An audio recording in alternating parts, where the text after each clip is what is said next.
Ini sebetulnya kalau mereka masih hidup gitu, ditempeleng semua nih petinggi-petinggi negara ini. Bego amat tuh, gua udah bilang dulu filosofinya adalah ciptakan perdamaian dunia, aktif di dalam mempromosikan diplomasi.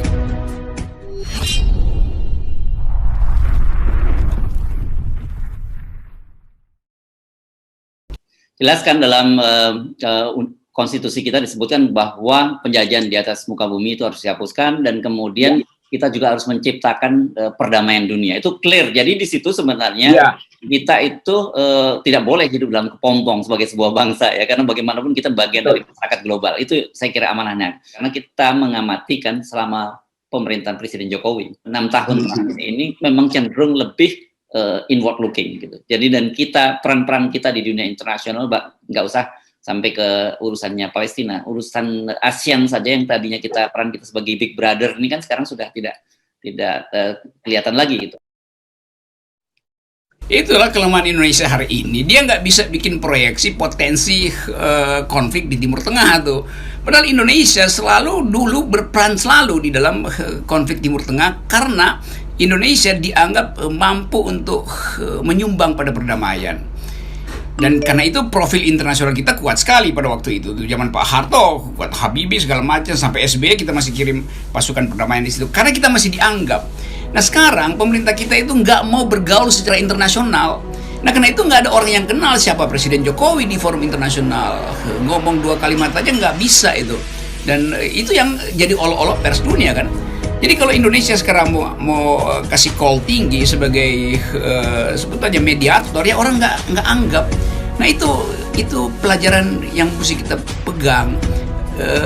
Pemerintah Jokowi yang sibuk dengan infrastruktur, ingin memamerkan sukses dalam negeri, lupa bahwa Indonesia justru diminta oleh sejarah untuk menghidupkan perdamaian dunia, dan itu membutuhkan otak yang cerdas untuk melakukan diplomasi. Itu yang nggak ada di dalam politik Presiden Jokowi.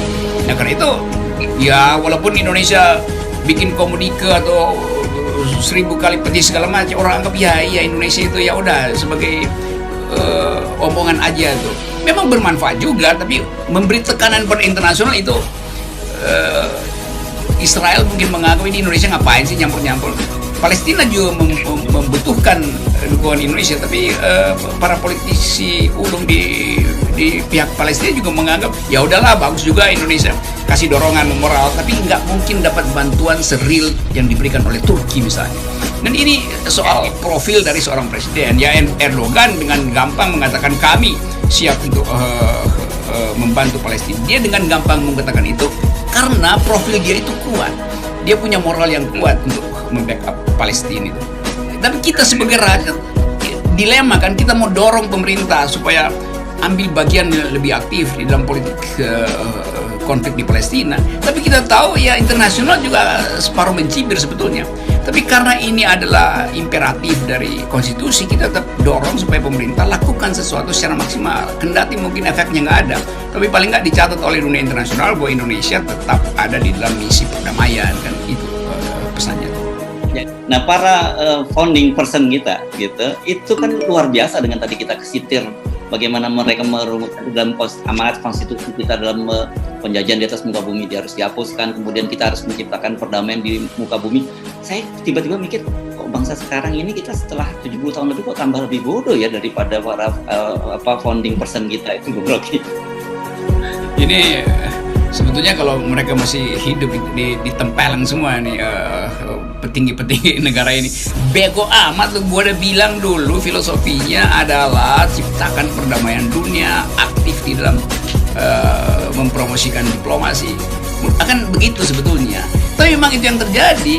Founding person kita atau founding parents kita itu orang yang cerdas, yang bahkan mampu untuk membaca potensi konflik bahkan 20-30 tahun ke depan. Nah pemerintah kita sekarang nggak punya kemampuan itu untuk memprediksi, bahkan nggak bisa. Apalagi bikin ekstrapolasi bahwa Asia Tenggara dalam 2 tahun ke depan itu konfliknya akan berubah menjadi dari konflik dagang menjadi konflik terbuka karena variabel ABCD itu. Jadi itu yang nggak ada tuh. Bukan sekedar analisnya yang tanggung, tapi presiden nggak kasih semacam cahaya. Jadi sibuk atau senang di dalam negeri, Padahal dunia ini adalah dunia yang terkoneksi secara ekonomi politik dengan peristiwa-peristiwa global. Nah, sekarang orang lihat Indonesia jadi bisu dalam politik internasional. Ya, bahkan dalam politik dalam negeri aja dia bisu kok. Saya membayangkan kalau Bung Karno sama Bung Hatta itu masih hidup atau melihat dari dunia sana, beliau pasti marahin itu ya pemerintahan sekarang ini. Dalam situasi begini sebenarnya lu ngapain bikin malu gua aja sebagai para founding parent kita sebagai bangsa yang besar ini. Ya dulu Bung Karno bahkan bikin pidato make new world to make the world new. Jadi dia berupaya untuk menghidupkan diskursus intelektual dalam membaca politik dunia tuh. SBY terlibat dalam banyak konferensi internasional. Nah, karena itu mungkin bahkan Pak Yusuf Kalla juga berupaya untuk memberi porsi pada politik luar negeri dengan mewakili Presiden Jokowi. Tapi orang tak melihat lah presidennya kan Jokowi. Kenapa Jokowi gagu dalam soal-soal diplomasi itu soalnya.